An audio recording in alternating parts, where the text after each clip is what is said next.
تقع على الأرض وتصرخ من الألم. فجأة الكاميرات لم تعد تصور مسابقة ترفيهية مليئة بالضحك. يا ساتر، تحول مرعب في لحظة. بالضبط، تحولت إلى حالة طوارئ طبية حقيقية، تدخلات عاجلة للإنقاذ ووجوه يكسوها رعب حقيقي. يعني هذه ليست لقطة من مسلسل درامي، بل هو ما يقع عندما تنهار الحدود الفاصلة بين اللعب والواقع. اليوم عندنا غوص معمق في مادة دسمة وحصرية جدا، مادة تكشف الكثير عما وراء الكواليس. صحيح. نحن نتحدث عن استعراض مفصل لتسريبات البرايم الخامس من الموسم 20 لبرنامج الواقع الشهير لالة العروسة، ونتحدث هنا عن سنة 2026. سنة تحمل معها الكثير من المفاجآت. فعلا، هذه التسريبات اللي قدمتها قناة عالم إيمان على يوتيوب تمنحنا نافذة غير مسبوقة لما سيحدث. المهمة في هذا الغوص المعمق ليست مجرد سرد أحداث قادمة، بل تفكيك للأحداث. بالضبط، تفكيك الآليات النفسية والجسدية التي يبني بها تلفزيون الواقع الإثارة. الأمر أشبه بطنجرة ضغط نزع منها صمام الأمان، مساحة مغلقة كل حركة فيها لها تداعيات اجتماعية، نفسية ومؤلمة أحيانا. يعني ما يمنح هذه التسريبات قيمة تحليلية استثنائية هو أنها تكشف نقطة التقاطع الحرجة بين القواعد الصارمة جدا للمسابقات التلفزيونية بين العواطف الإنسانية. صحيح، العواطف الإنسانية غير المتوقعة والهشة في نفس الوقت. هذا يعطينا فرصة لربط الأحداث المادية مثل الإصابات التي ذكرتها بالتحليل الاجتماعي الأعمق. نحن هنا لا نراقب فقط لعبة، بل نشاهد الطبيعة البشرية تتفاعل تحت ضغط شديد، محاطة بكاميرات تسجل كل لحظة ضعف وكل محاولة للنجاة. طيب، دعنا نبدأ من نقطة الصفر وهي الجسد. التحديات البدنية في هذه البرامج هي التي تضع الأساس لكل الدراما. بكل تأكيد. التسريبات تكشف عن مسابقة تعتمد كلياً على انعدام الرؤية. العرائس سيتم تغميض أعينهن، ومن سيقودهن في هذا التحدي؟ أمهات الأزواج، الحموات. بالضبط، الحموات هن من سيوجهن الزوجات في مسار مليء بالعقبات. يعني من منظور أولي، لعبة الأعين المغمضة هنا تمثل تجسيداً حرفياً ومادياً لما يسمى بقفزة الثقة. تعبير دقيق جداً. قفزة الثقة المطلوبة في مؤسسة الزواج، وخاصة الثقة الممنوحة للحمى، والتي غالباً ما تحيط بها الكثير من الصور النمطية في ثقافتنا. تحويل هذه الديناميكية الاجتماعية المعقدة إلى تحد فيزيائي ملموس هو خطوة إنتاجية ذكية جداً من صناع البرنامج. كيف ذلك؟ يعني في العديد من الثقافات، العلاقة بين الحمى وزوجة الابن غالباً ما تصور على أنها مليئة بالتوجس أو محكومة بقواعد غير مكتوبة من الحذر. صحيح، صورة نمطية كلاسيكية. فعندما يفرض البرنامج على الزوجة أن تغمض عينيها وتستمع فقط لصوت حماتها لتتحرك، فهذا دليل قاطع على الاندماج العائلي والتسليم. تسليم كامل للمصير في تلك اللحظة. بالضبط، هو اختبار للثقة في أبسط صورها وأكثرها تجريداً، حيث يتحول الصوت إلى طوق النجاة الوحيد. لكن للأسف هذا الطوق ينقطع بشكل مفاجئ. الثقة تصطدم بالواقع الفيزيائي القاسي، تقع بقوة، تلتوي ساقها وتتألم بشدة. يا إلهي، موقف صعب جداً. فجأة كل شيء يتوقف، الزوج يتدخل بشكل عاجل، شخصية السعدية تركض نحوها بهلع، طاقم العمل يتدخل لتنتهي مشاركتها. صحيح، تنتهي مشاركتها في المسابقة لعدم قدرتها على الاستمرار. يعني تدخل الزوج وطاقم العمل بهذا الشكل جعلني أتساءل صراحة. تفضل. أين ينتهي الترفيه وتبدأ المخاطرة الحقيقية؟ هل يتمادى صناع هذه البرامج عندما يصل الأمر إلى تعريض المشاركين لخطر جسدي حقيقي؟ سؤال الأخلاقيات في تلفزيون الواقع هو نقاش مفتوح دائماً، لكن من منظور سيكولوجية صناعة المحتوى، هذا السقوط يغير كل شيء في بنية البرنامج. يغير كل شيء؟ كيف؟ لحظة التواء ساق عروس الداخلة وصراخها من الألم، ينهار جدار اللعبة. ذلك الجدار الوهمي الذي يفصل بين المشاهدين وعالم البرنامج يتحطم تماماً. تظهر الإنسانية المجردة. بالضبط. تدخل الزوج خوفاً على زوجته، ركض طاقم التصوير، كل هذا يضفي واقعية قاسية جداً. هذا الألم الجسدي يذكر كل من يتابع بأن هؤلاء أناس حقيقيون من لحم ودم. ليسوا مجرد بيادق على رقعة شطرنج. صحيح. الهشاشة الجسدية تصبح تذكيراً صارخاً بالهشاشة الإنسانية، وهذا يرفع من مستوى التفاعل العاطفي للمتابعين بشكل غير مسبوق. التعاطف هنا لا يكون مع متسابق خسر جولة، بل مع إنسان يتألم. إنسان حقيقي يتألم، وهو ما يربط المشاهد بالبرنامج بعروة عاطفية يصعب فكها. لكن هذا الارتباط العاطفي يبدو أنه يأتي بثمن باهظ للمشاركين الآخرين. كيف يعني؟ لأنه بمجرد أن تنكشف هذه الهشاشة الجسدية ويدرك الجميع أن الخروج المفاجئ أمر وارد جدا، يبدو أن التركيز ينتقل فورا وبشكل شبه وحشي إلى نوع آخر من الهشاشة. الهشاشة الاجتماعية؟ والنفسية أيضا. التسريبات تشير إلى أن الأمور ستأخذ منعطفا حادا نحو التحالفات والحروب النفسية، وكأن الإصابة الجسدية أيقظت غريزة البقاء لدى البقية. الاستنتاج هنا في محله. الخوف هو محرك أساسي للسلوك البشري. أكيد. عندما يرى المتسابقون زملائهم يغادرون بسبب حادث مفاجئ، يتبدد وهم الأمان التلفزيوني. تتفاعل غريزة البقاء بشكلها البدائي، وهنا تتغير قواعد اللعبة السلوكية تماماً. لم يعد الأمر يتعلق بالفوز فقط، بل بإقصاء التهديدات المحتملة. وهنا نصل إلى تفصيلة السوارت أو المفاتيح. التسريبات تتحدث عن آلية صعبة جدا وتغير مسار اللعبة. آلية السوارت دائما ما تخلق توترا. نعم، الصدمة الكبرى التي كشفت عنها التسريبات هي أن أحد الأزواج سيستخدم الساروت الخاص به ضد كوبل آخر. واو، ضد شخص آخر مباشرة؟ لحظة، دعنا نبسط هذا الأمر.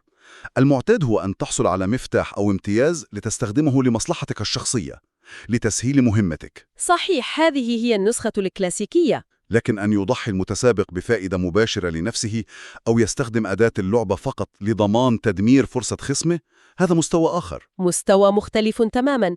آلية سوارت هنا تمثل قمة الهندسة السيكولوجية في تصميم الألعاب. كيف نفسر هذا سيكولوجياً؟ كما ذكرت، المكافأة في البرامج العادية تكون إيجادية وموجهة للذات، لكن إدخال خيار استخدام المفتاح كأداة هجومية لعرقلة زوجين آخرين يغير طبيعة المنافسة من جذورها. اللعبة تمنح المشاركين رخصة قانونية لممارسة الإقصاء، رخصة للأذى الاستراتيجي. بالضبط. لم تعد مجرد منافسة شريفة حيث الفائز هو من يبذل المجهود الأكبر، بل تتحول إلى لعبة بقاء. خيار الهجوم يكشف عن الجانب المكيافيلي لدى المشاركين. الغاية تبرر الوسيلة. حيث يدركون أن إضعاف الخصم القوي هو طريق مختصر للفوز، حتى لو كلفهم ذلك صورتهم المثالية أمام الجمهور. وما يزيد من حدة هذا التوجه الميكيافيلي هو ما سيحدث في المساحات المغلقة، وتحديداً في دار العرسان، كما تفيد تسريبات الحلقة 21. دار العرسان دائماً ما تكون مسرحاً للدراما الخفية. صحيح، هناك انقلاب حقيقي، تحالف موجه ومباشر ضد شخصية أطلق عليها اسم برنسيسا، يقابله شجار حاد جدا بين زوجتين حول من ستكون مولد الدار. صراع السلطة يبدأ في غرفة المعيشة. تشبيح طريف وفي محله. لكن بعيداً عن المزاح، لماذا تعد هذه التحالفات الموجهة ضد فرد واحد مثل عزل برنسيسا الوصفة السحرية في برامج الواقع لخلق أعلى نسب من التعاطف؟ لأن سيكولوجية المساحات المغلقة تلعب دورا محوريا. دار العرسان ليست مجرد ديكور، بل هي بيئة معزولة تماما عن العالم الخارجي. فقاعة مغلقة. وفي هذه الفقاعات الصراع على السلطة الرمزية مثل لقب مول الدار يصبح مسألة وجودية. إنه صراع على النفوذ وتأكيد ذات. وماذا عن التحالف ضد فرد واحد؟ بالنسبة لظاهرة عزل شخصية معينة كالتحالف ضد برنسيسا، فهذا يخلق بشكل درامي سردية الضحية مقابل الجماعة المهاجمة. عزل شخص واحد يجعل المشاهد يتماهى لا إراديا مع هذا الشخص. يتعاطف معه بشكل تلقائي. بالضبط. الظلم الجماعي أو الإقصاء الاجتماعي هو من أكثر الأشياء التي تستفز المشاعر الإنسانية. صناع هذه البرامج يدركون تماماً أن هندسة بيئة تسمح بظهور سردية التعاطف مع المنبوذ تجذب المشاهدين. تبقيهم ملتصقين بالشاشة بانتظار الانتقام أو العدالة. صحيح، وهذا ما يرفع نسب المشاهدة بشكل جنوني. هذا التوتر النفسي يكاد يكون خانقاً. الخوف من الإصابات الجسدية، مكايد التحالفات وصراعات النفوذ. لكن كما هو الحال في أي بناء درامي محكم، لا يمكن ترك الأجواء مشحونة هكذا دون أي متنفس. لابد من استراحة عاطفية. تماماً. التسريبات تكشف عن استضافة مجموعة متنوعة من الفنانين في هذا البرايم الخامس. نتحدث عن رجاء بالمير، شقيقها عمر بالمير، جمال الزرهوني، والفنان الشعبي قويسم. مزيج غني جداً. نعم، لدينا بوب حديث مع الأخوين بالمير، وفن شعبي وتراثي مع الزرهوني وقويسم. كيف يغير هذا من إيقاع حلقة مشحونة بكل هذه الفوضى؟ شوف، التوظيف الاستراتيجي للضيوف الموسيقيين هنا لا يقتصر أبداً على ملء الوقت. هذا المزيج يمثل تنوعاً مقصوداً للذوق الثقافي لجذب فئات مختلفة. هذا من الناحية التسويقية. ومن الناحية النفسية والدرامية، هؤلاء الفنانون يعملون كمطهر عاطفي. مطهر عاطفي، مصطلح مثير للاهتمام. الأمر يشبه تماماً تناول طبق حار جداً وتبرز الحاجة الماسة لشيء بارد لاستعادة حاسة التذوق. قبل اللقمة التالية المليئة بالحرارة. بالضبط. الموسيقى هنا تقوم بنفس الوظيفة. هي توفر لحظة من الفرح الجماعي، هدنة مؤقتة ينسى فيها المشاركون عداواتهم ويرقصون معاً. وفرصة للمشاهد ليتنفس الصعداء. إذن هذا الفاصل المبهج ليس مجرد استراحة، بل أداة درامية بحد ذاته. بكل تأكيد. لأنه يجعل لحظة الحزن الحتمية القادمة تبدو أقوى. التباين العاطفي بين الرقص على أنغام الفم الشعبي وبين قسوة الإقصاء الوشيك أعتقد أنه سر الدراما الناجحة. تباين حاد جداً. الفرحة الموسيقية كانت بكل بساطة هدوءاً يسبق العاصفة، لأننا نعلم أن الطريق يمهد للحظة المغادرة. وبناء الترقب يعتمد كلياً على هذا التباين. رفع مستوى الفرح يجعل السقوط نحو الحزن أعمق في نفسية المتلقي. والتسريبات صريحة جدا في هذا الجانب. البرايم الخامس هو حلقة إقصائية بامتياز، وسيتم إقصاء كابل محبوب جدا. هذه هي اللحظة الصعبة. المفاجأة هنا لا تكمن فقط في هوية المغادرين، بل في طريقة الإقصاء. التسريبات وصفت الطريقة حرفيا بأنها كضر في القلب. تؤلم القلب فعلا. قانون المسابقة يطوي مسيرتهم مهما بلغت شعبيتهم وحب الناس لهم. لكن سؤالي هنا، ألا يخاطر البرنامج بفقدان جمهوره إذا أقصى مفضليهم بهذه القسوة؟ هذا سؤال جوهري. يعني عندما يتم إقصاء أزواج مفضلين بسبب قواعد صارمة وحادة بدلاً من الاستعانة بتصويت الجمهور، أليس هذا إحباطاً قد يدفع المتابع للتوقف عن المشاهدة؟ هذا التحليل يلمس التحدي الأكبر في صناعة التلفزيون، الصراع الأزلي بين عدالة القواعد والارتباط العاطفي. كيف نوازن بينهما؟ المشاهدون يبنون توقعات ويأملون فوز من يحبون. الإقصاء الصادم يولد غضباً في البداية، وقد تشتعل وسائل التواصل بالانتقادات. ونرى هذا دائماً بعد الحلقات الصادمة. لكن على المدى الطويل، هذا الإقصاء التراجيدي هو ما يمنح البرنامج مصداقيته. مصداقية؟ نعم، يثبت أن المخاطر حقيقية، وأن القواعد ليست مجرد حبر على ورق يمكن تعديله إرضاءً للجمهور. لو كانت الجماهيرية تحمي المشاركين، لاختفى التوتر تماماً. سيصبح البرنامج متوقعاً ومملاً. مجرد مسابقة شكلية. تطبيق القانون بصرامة، حتى لو كان يؤلم القلب، يؤكد أن أحداً ليس في مأمن. هندسة لحظات الخروج بهذه الطريقة تضمن بقاء الحدث محفوراً في الذاكرة. وتجعلنا نترقب الحلقات القادمة بجدية أكبر. بالضبط، وهذا يرفع القيمة الإنتاجية. نحن إذن أمام رحلة عاطفية متقلبة مكثفة ومصممة بعناية فائقة في هذا البرايم الخامس، انطلاقا من السقوط المؤلم لعروس الداخلة وانهيار الثقة، مروراً بالطعنات الظهر باستخدام السوارت وانقلابات دار العرسان لبناء سرديات الضحية، وصولاً للفواصل الموسيقية المبهجة التي تمنح وهماً بالسلام. وانتهاءً بالإقصاء الصادم. نعم، استجابة لقسوة القواعد. لماذا يعد هذا التفكيك مهماً لأي شخص يبحث عن المعرفة؟